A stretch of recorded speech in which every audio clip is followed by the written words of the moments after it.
ವೀಕ್ಷಕರೇ, ಸಪ್ತಾಶ್ವ ಟಿವಿಗೆ ಸ್ವಾಗತ. ನಾನು ಶಮಿ ಶೆಟ್ಟಿ. ಭಾರತದ ಸಂಸತ್ತು ಒಂದು ಐತಿಹಾಸಿಕ ನಿರ್ಧಾರವನ್ನ ತೆಗೆದುಕೊಂಡಿದೆ. ಮಹಿಳೆಯರಿಗೆ 33% ಮೀಸಲಾತಿಯನ್ನ ನೀಡಬೇಕು. ಲೋಕಸಭೆ ಸೀಟುಗಳ ಭಾರಿ ಹೆಚ್ಚಳವನ್ನ ಮಾಡಿ ಆ ಸೀಟುಗಳನ್ನ ಮಹಿಳೆಯರಿಗಾಗಿ ಮೀಸಲಾಗಿಡಬೇಕು ಅನ್ನುವಂತಹ ಒಂದು ಅದ್ಭುತ ನಿರ್ಧಾರವನ್ನ ತೆಗೆದುಕೊಂಡಿದೆ. ಆದರೆ ಈ ನಿರ್ಧಾರ ದೇಶವನ್ನ ಒಗ್ಗೂಡಿಸ್ತಿದ್ಯಾ ಅಥವಾ ವಿಭಜನೆಯ ಬೀಜವನ್ನ ಬಿತ್ತುತ್ತಿದ್ಯಾ ಅನ್ನುವ ಪ್ರಶ್ನೆ ಈಗ ಎಲ್ಲೆಡೆ ಮೂಡ್ತಾ ಇದೆ. ಹೌದು, ಯಾಕಂದ್ರೆ ಮಹಿಳೆಯರ ಮೀಸಲಾತಿ ಹೆಚ್ಚಿಸುವುದರ ಜೊತೆಗೆ ದಕ್ಷಿಣ ಭಾರತ ವರ್ಸಸ್ ಉತ್ತರ ಭಾರತ ಜನಸಂಖ್ಯೆ ವರ್ಸಸ್ ಸಮತೋಲನ ವಿಚಾರಕ್ಕೂ ಕೂಡ ಒಂದಿಷ್ಟು ಭುಗಿಲೆಬ್ಬುವಂತಹ ಪ್ರಶ್ನೆಗಳು ಮುಟ್ತಾ ಇದೆ, ಕೇಳಿ ಬರ್ತಾ ಇದೆ. ಇದು ಕೇವಲ ರಾಜಕೀಯ ವಿಚಾರವಲ್ಲ, ಇದು ಭಾರತದ ಭವಿಷ್ಯದ ದಿಕ್ಕು. ಮಹಿಳೆಯರ ರಾಜಕೀಯ ಶಕ್ತಿಯನ್ನ ಹೆಚ್ಚಿಸಲು ಕೇಂದ್ರ ಸರ್ಕಾರ ತಂದಿರುವ ಮಹತ್ವದ ಕಾಯ್ದೆ ನಾರಿ ಶಕ್ತಿ ವಂದನಾ ಅಧಿನಿಯಮ. ಲೋಕಸಭೆ ಮತ್ತು ವಿಧಾನಸಭೆಗಳಲ್ಲಿ 33% ಮೀಸಲಾತಿಯನ್ನ ಹೆಚ್ಚಿಸುವಂತಹ ಒಂದು ಯೋಜನೆಯನ್ನ ಕೇಂದ್ರ ಸರ್ಕಾರ ನಿರ್ಧರಿಸಿದೆ. ಇದು ದಶಕಗಳ ಹೋರಾಟದ ಫಲ ಅಂತ ಹೇಳಿದ್ರು ತಪ್ಪಾಗ್ಲಿಕ್ಕಿಲ್ಲ. ಯಾಕಂತಂದ್ರೆ ಮಹಿಳೆಯರ ಮೀಸಲಾತಿಯನ್ನ ಹೆಚ್ಚಿಸಬೇಕು, ರಾಜಕೀಯದಲ್ಲಿ ಮಹಿಳೆಯರ ಸ್ಥಾನವನ್ನ ಭದ್ರಪಡಿಸಬೇಕು ಅಂತ ಹೇಳಿ ಹಲವಾರು ವರ್ಷಗಳಿಂದ ಒಂದಿಷ್ಟು ಕೂಗುಗಳು, ಒಂದಿಷ್ಟು ಧ್ವನಿಗಳು, ಒಂದಿಷ್ಟು ಹೋರಾಟಗಳು ನಡೀತಾನೆ ಬರ್ತಾ ಇದೆ. ಅದಕ್ಕೆ ಈಗ ಒಂದು ರೀತಿಯಲ್ಲಿ ಉತ್ತರ ಅಥವಾ ಒಂದು ಪರಿಹಾರ ಅನ್ನುವ ರೀತಿಯಲ್ಲಿ 33% ಮೀಸಲಾತಿಯನ್ನ ರಾಜಕೀಯ ವಲಯದಲ್ಲಿ ಮಹಿಳೆಯರಿಗೆ ನೀಡುವ ಅವಕಾಶವನ್ನ ಕಲ್ಪಿಸಲಾಗ್ತಾ ಇದೆ. ಆದ್ರೆ ಮಹಿಳೆಯರ ಮೀಸಲಾತಿ ಒಂದು ರೀತಿಯಲ್ಲಿ ಈಗ ದೇಶದ ಆಗು ಹೋಗುಗಳ ಬಗ್ಗೆ ಪ್ರಶ್ನೆ ಎತ್ತುತ್ತಾ ಇದೆ. ರಾಜ್ಯಗಳ ನಡುವೆ ಒಂದು ರೀತಿಯಲ್ಲಿ ದ್ವೇಷವನ್ನ ಹುಟ್ಟಿಸ್ತಾ ಇದೆ. ಯಾಕಂತಂದ್ರೆ ಈ ಕಾಯ್ದೆಯ ನಿಜವಾದ ಜಾರಿ ಇನ್ನು ಮುಂದೆ ಬರುತ್ತೆ. ಡಿಲಿಮಿಟೇಷನ್ ನಂತರ, ಅಂದ್ರೆ ಇದು ತಕ್ಷಣದ ಬದಲಾವಣೆ ಅಲ್ಲ, ಭವಿಷ್ಯದ ರಾಜಕೀಯದ ಒಂದು ರೀತಿಯಲ್ಲಿ ಬ್ಲೂ ಪ್ರಿಂಟ್ ಅಂತ ಕರಿಬಹುದು ಇದನ್ನ. ಈಗ ಇರುವಂತಹ ದೊಡ್ಡ ಪ್ರಶ್ನೆ ಏನಪ್ಪಾ ಅಂದ್ರೆ 543 ಸೀಟುಗಳಿರುವುದನ್ನ 816 ಸೀಟುಗಳಿಗೆ ಮಾಡಬೇಕು ಅಂತ ಹೇಳಿ ಕೇಂದ್ರ ಸರ್ಕಾರ ಮುಂದಾಗಿದೆ. ಅಂದ್ರೆ ಸುಮಾರು 50% ಹೆಚ್ಚಳವನ್ನ ಮಾಡ್ತಾ ಇದ್ದಾರೆ. ಮಹಿಳೆಯರಿಗಾಗಿ 273 ಸೀಟುಗಳನ್ನ ಮೀಸಲು ಮಾಡಿಡ್ಲಿಕ್ಕೆ ಕೇಂದ್ರ ಸರ್ಕಾರ ನಿರ್ಧಾರವನ್ನ ತೆಗೆದುಕೊಂಡಿದೆ. ಮೇಲ್ನೋಟಕ್ಕೆ ಇದು ಸಮಾನತೆ, ಆದರೆ ಒಳಗೆ ದೊಡ್ಡ ರಾಜಕೀಯ ಗಣಿತ ಇದೆ. ಡಿಲಿಮಿಟೇಷನ್ ಅಂದ್ರೆ ಕ್ಷೇತ್ರ ಮರುವಿಂಗಡಣೆ ಮಾಡುವುದು. 2011ರ ಜನಗಣತಿ ಆಧಾರದ ಮೇಲೆ ಈ ಮರುವಿಂಗಡಣೆಯನ್ನ ಮಾಡಲಾಗುತ್ತೆ. ಇಲ್ಲಿ ಆರಂಭವಾಗುತ್ತದೆ ನಿಜವಾದ ಸಂಘರ್ಷ. ಯಾಕೆ ಅಂತಂದ್ರೆ ಹೆಚ್ಚು ಜನಸಂಖ್ಯೆಯನ್ನ ಯಾವ ರಾಜ್ಯ ಹೊಂದಿರುತ್ತೋ ಆ ರಾಜ್ಯಕ್ಕೆ ಹೆಚ್ಚು ಸೀಟ್ಗಳು, ಕಡಿಮೆ ಜನಸಂಖ್ಯೆಯನ್ನ ಹೊಂದಿರುವಂತಹ ರಾಜ್ಯಗಳಿಗೆ ಕಡಿಮೆ ಪ್ರಾತಿನಿಧ್ಯವನ್ನ ನೀಡುತ್ತಾರೆ. ದಕ್ಷಿಣ ಭಾರತದ ಪ್ರಶ್ನೆ ತುಂಬಾ ಸ್ಪಷ್ಟವಾಗಿದೆ. ನಾವು ಜನಸಂಖ್ಯೆ ನಿಯಂತ್ರಣ ಮಾಡಿದ್ದೇವೆ, ಇದು ನಮ್ಮ ತಪ್ಪೆ. ಸರ್ಕಾರದ ನಿರ್ಧಾರವೇ ಇದೆ, ಸರ್ಕಾರದ ಒಂದಿಷ್ಟು ಆದೇಶಗಳೇ ಇವೆ. ಏನಪ್ಪಾ ಅಂದ್ರೆ ಜನಸಂಖ್ಯೆಯನ್ನ ನಿಯಂತ್ರಣ ಮಾಡಿ, ನಮ್ಮ ದೇಶದ ಜನಸಂಖ್ಯೆಯನ್ನ ಕಂಟ್ರೋಲ್ ಮಾಡಬೇಕು ಅನ್ನೋ ಒಂದು ಆದೇಶ ಇದೆ. ಹಾಗೆಯೇ ನಾವು ಜನಸಂಖ್ಯೆಯನ್ನ ನಿಯಂತ್ರಣ ಮಾಡಿದ್ವಿ, ನಿಮ್ಮ ಮಾತುಗಳನ್ನ ಪಾಲಿಸ್ಕೊಂಡು ಬಂದ್ವಿ, ಇದು ನಮ್ಮ ತಪ್ಪೆ ಅನ್ನುವಂತಹ ಪ್ರಶ್ನೆ ಈಗ ದಕ್ಷಿಣ ಭಾರತದ ರಾಜ್ಯಗಳು ಕೇಳ್ತಾ ಇರುವಂತದ್ದು. ಕರ್ನಾಟಕ, ತಮಿಳುನಾಡು, ಕೇರಳ, ಆಂಧ್ರ, ತೆಲಂಗಾಣ ಅಭಿವೃದ್ಧಿಯಲ್ಲಿ ಮುಂಚೂಣಿಯಲ್ಲಿದೆ. ಆದ್ರೆ ಜನಸಂಖ್ಯೆ ನಿಯಂತ್ರಣದಲ್ಲೂ ಕೂಡ ಯಶಸ್ಸನ್ನ ಗಳಿಸಿರುವಂತಹ ರಾಜ್ಯಗಳು. ದಕ್ಷಿಣ ಭಾರತ ಅಂತ ತೆಗೆದುಕೊಂಡ್ರೆ ಜನಸಂಖ್ಯೆಯ ವಿಚಾರವಾಗಿ ನಮ್ಮ ಈ ಭಾಗದ ರಾಜ್ಯಗಳಿಗೆ ಸೀಟುಗಳು ಮಾತ್ರ ಕಡಿಮೆ ಹಂಚಿಕೆ ಆಗುತ್ತೆ. ಯಾಕಂತಂದ್ರೆ ಜನಸಂಖ್ಯೆ ಕಡಿಮೆ ಇದ್ದಾರೆ ಅನ್ನುವಂತಹ ಕಾರಣಕ್ಕೆ.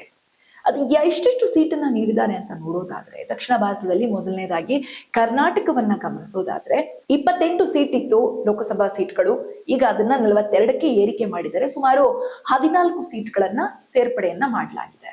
ಇನ್ನು ತಮಿಳುನಾಡು 39 ಇತ್ತು, ಈಗ 59 ಸೀಟ್ಗಳಿಗೆ ಏರಿಕೆ ಮಾಡಲಾಗಿದೆ, ಸುಮಾರು 20 ಸೀಟ್ಗಳ ಸೇರ್ಪಡಿಕೆ ಆಗಿದೆ.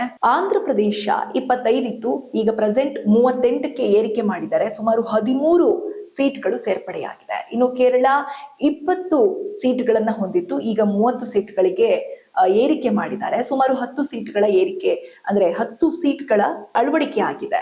ಇನ್ನು ತೆಲಂಗಾಣವನ್ನ ತೆಗೆದುಕೊಂಡ್ರೆ 17 ಸೀಟ್ಗಳಿತ್ತು, ಈಗ 26 ಸೀಟ್ಗಳಿಗೆ ಏರಿಕೆ ಮಾಡಿದರೆ ಸುಮಾರು 9 ಸೀಟ್ಗಳು ಸೇರ್ಪಡೆಯಾಗಿದೆ.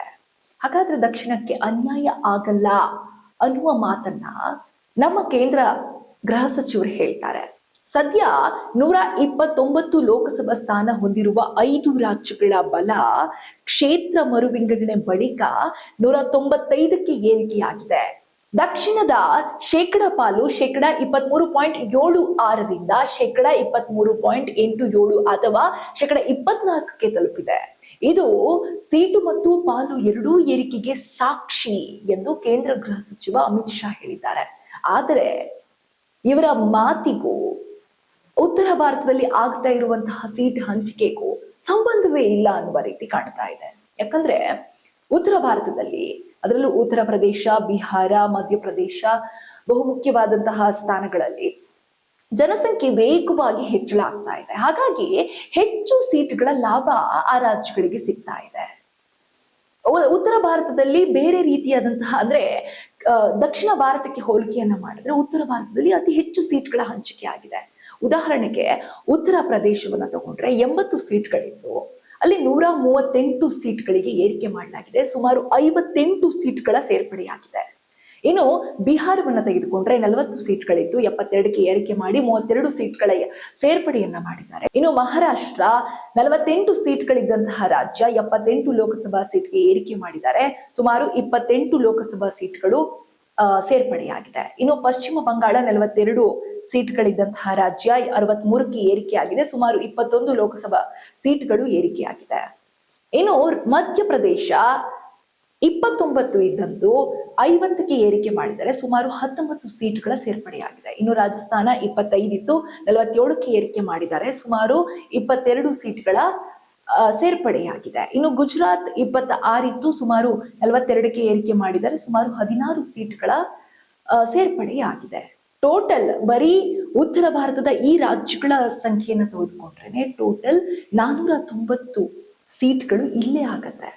ಉತ್ತರ ಭಾರತದಲ್ಲೇ 490 ಸೀಟ್ಗಳಿದ್ರೆ 490 ಸೀಟ್ಗಳು ಬರೀ ಉತ್ತರ ಭಾರತಕ್ಕೆ ಹೋದ್ರೆ 400ಕ್ಕೂ ಹೆಚ್ಚು ಸೀಟ್ಗಳು ಅಲ್ಲೇ ಅವರಿಗೆ ಸಿಗ್ತಾ ಹೋಗುತ್ತೆ ಅಂತ ಅಂದ್ರೆ ಇಲ್ಲಿ ದೊಡ್ಡ ಪ್ರಶ್ನೆ ಹುಟ್ಟುಕೊಳ್ಳುತ್ತೆ.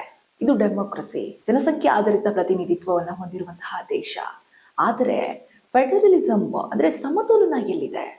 ಇದರಲ್ಲಿ ಯಾವುದು ಮುಖ್ಯ ಆಗುತ್ತೆ? ದಕ್ಷಿಣ ರಾಜ್ಯಗಳು ಸ್ಪಷ್ಟವಾಗಿ ಹೇಳ್ತಾ ಇದ್ದಾವೆ, ಪಾಪ್ಯುಲೇಷನ್ ಕಂಟ್ರೋಲ್ಗೆ ಶಿಕ್ಷೆ ಬೇಡ, ಮಲ್ಟಿಫ್ಯಾಕ್ಟರ್ ಫಾರ್ಮುಲಾ ಬೇಕು, 1971ರ ಸೆನ್ಸಸ್ ಮುಂದುವರಿಸಬೇಕು, ರಾಜ್ಯಗಳ ಜೊತೆ ಚರ್ಚೆ ಕಡ್ಡಾಯವಾಗಿ ಮಾಡಬೇಕು. ಇದು ಖಂಡಿತವಾಗ್ಲೂ ಮಹಿಳಾ ಪ್ರಾತಿನಿಧ್ಯಕ್ಕೆ ಅಥವಾ ಮಹಿಳಾ ಮೀಸಲಾತಿಯನ್ನ ಹೆಚ್ಚಳ ಮಾಡೋದಕ್ಕೆ ನಮ್ಮದು ವಿರೋಧವಲ್ಲ. ಇದು ಸಮತೋಲನದ ಬೇಡಿಕೆ ಮಾತ್ರ. ನಾವು ಮಹಿಳೆಯರ ಮೀಸಲಾತಿಯನ್ನ ಹೆಚ್ಚಳ ಮಾಡ್ತಾ ಇದ್ದಾರೆ, ಖಂಡಿತವಾಗ್ಲೂ ಖುಷಿ ಇದೆ, ನಾವು ಅದನ್ನ ವಿರೋಧ ಮಾಡೋದಿಲ್ಲ, ಮಹಿಳೆಯರ ವಿರೋಧ ನಾವು ಹೋಗೋದಿಲ್ಲ. ಮಹಿಳೆಯರಿಗೆ ಸ್ಥಾನ ಬೇಕು ಅನ್ನೋದು ನಮ್ಮದೇ ಕೂಗು ಕೂಡ ಹೌದು. ಆದ್ರೆ ಸಮತೋಲನದ ಬೇಡಿಕೆ ಬೇಕು ನಮ್ಗೆ. ನಮ್ಮ ಸಮತೋಲನ ಬೇಡಿಕೆಯನ್ನ ಇಡ್ತಾ ಇದ್ದೀವಿ. ಸಮತೋಲನ ಬೇಕು, ಸೀಟ್ಗಳ ಹಂಚಿಕೆ ಸಮಸಮವಾಗಿರ್ಬೇಕು. 800ಕ್ಕೂ ಹೆಚ್ಚು ಸೀಟ್ಗಳನ್ನ ಇನ್ಮೇಲೆ ಕಡ್ಡಾಯ ಮಾಡ್ತಿದೀವಿ ಅಂತಂದ್ರೆ ಅದು ದಕ್ಷಿಣ ಭಾರತಕ್ಕೆ ಉತ್ತರ ಭಾರತಕ್ಕೆ ಸಮಸಮವಾಗಿ ಹಂಚಿಕೆ ಆಗಬೇಕು. ಉತ್ತರ ಭಾರತ ಸುಮಾರು 500 ಸೀಟ್ಗಳನ್ನ ಹೊಂದಿ ನಾವು ಕೇವಲ 300 ಸೀಟ್ಗಳನ್ನ ಹೊಂದಿದ್ರೆ ಅಲ್ಲಿ ಸಮತೋಲನ ಇರೋದಿಲ್ಲ ಅನ್ನೋದು ದಕ್ಷಿಣ ಭಾರತಗಳ ಪ್ರಶ್ನೆ, ದಕ್ಷಿಣ ಭಾರತಗಳ ಬೇಡಿಕೆ. ಈ ವಿಚಾರ ರಾಜಕೀಯ ಬಣ್ಣ ಕೂಡ ಪಡೆದುಕೊಂಡಿದೆ. ಕೆಲವು ವಲಯಗಳು ಹೇಳುತ್ತಿರುವುದು ಇದು ಉತ್ತರ ಭಾರತದ ಪ್ರಭಾವ ಹೆಚ್ಚಿಸುವ ಯತ್ನ. ಅಲ್ಲಿ ನಮಗೆ ಮತಗಳನ್ನ ಸಿಕ್ಕಿದ್ರೆ ಕೇಂದ್ರ ಸರ್ಕಾರ ಈಸಿಯಾಗಿ ತಮ್ಮ ಸರ್ಕಾರವನ್ನ ಕಟ್ಟಿಕೊಳ್ಬಹುದು ಅನ್ನುವಂತಹ ಒಂದು ಉದ್ದೇಶ ಅಂತ ಕೂಡ ಕೇಳಿ ಬರ್ತಾ ಇದೆ. ಇನ್ನು ಕೆಲವರು ಇದು ಒಂದು ಪಕ್ಷಕ್ಕೆ ಲಾಭವಾಗುವಂತಹ ರೀತಿಯಲ್ಲಿ ಈ ಹಂಚಿಕೆಯನ್ನ ಮಾಡಲಾಗಿದೆ ಅಂತ ಹೇಳ್ತಾ ಇದ್ದಾರೆ. ಇದರಿಂದ ದೇಶದಲ್ಲಿ ಹೊಸ ಪೊಲಿಟಿಕಲ್ ಡಿವೈಡ್ ಉಂಟಾಗುವ ಎಲ್ಲಾ ಭೀತಿಗಳು ಕೂಡ ಕಂಡು ಬರ್ತಾ ಇದೆ. ಭಾರತ ಒಂದು ಫೆಡರಲ್ ದೇಶ, ರಾಜ್ಯಗಳ ಸಮತೋಲನ ಬಹಳ ಮುಖ್ಯ ಆಗುತ್ತೆ. ಇಲ್ಲಿ ಒಂದು ಭಾಗಕ್ಕೆ ಹೆಚ್ಚು ಶಕ್ತಿ ಸಿಕ್ಕರೆ ಇನ್ನೊಂದು ಭಾಗದ ಧ್ವನಿ ಸಂಪೂರ್ಣವಾಗಿ ಕುಗ್ಗುತ್ತೆ. ಇದು ದಕ್ಷಿಣ ರಾಜ್ಯಗಳ ದೊಡ್ಡ ಆತಂಕ. ಇದೇ ಒಂದು ಕಾರಣ. ಮಹಿಳಾ ಸಬಲೀಕರಣದ ಹೆಸರಲ್ಲಿ ಪ್ರಾದೇಶಿಕ ಅಸಮತೋಲನ ಉಂಟಾಗುತ್ತದೆಯಾ? ನಾರಿ ಶಕ್ತಿ ವಂದನಾ ಅಧಿನಿಯಮ ಇದು ಕೇವಲ ಕಾಯ್ದೆಯಲ್ಲ, ಇದು ಭಾರತದ ಭವಿಷ್ಯದ ಯುದ್ಧ ಆಗೋದ್ರಲ್ಲಿ ಯಾವುದೇ ಅನುಮಾನ ಇಲ್ಲ. ಇದು ಈ ಹೊತ್ತಿನ ವಿಶೇಷ. ಇನ್ನಷ್ಟು ಅಪ್ಡೇಟ್ಸ್ಗಾಗಿ ನೋಡ್ತಾ ಇರಿ ಸಪ್ತಾಶ್ವ ಟಿವಿ.